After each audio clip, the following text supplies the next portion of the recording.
বিএনপির সাথে প্রতিযোগিতা থাকা ভালো, প্রতিহিংসা করবেন না।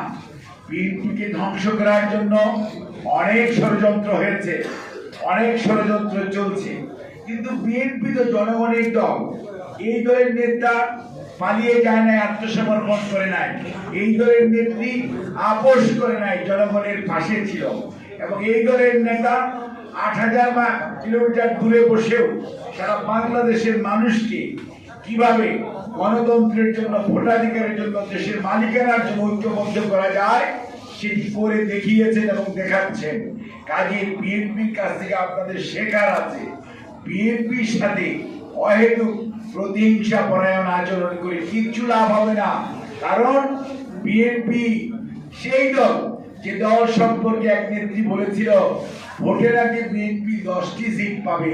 ভোটের রেজাল্টের পরে দেখা গেল সেই নেত্রীর অবস্থা খারাপ, বিএনপি বড়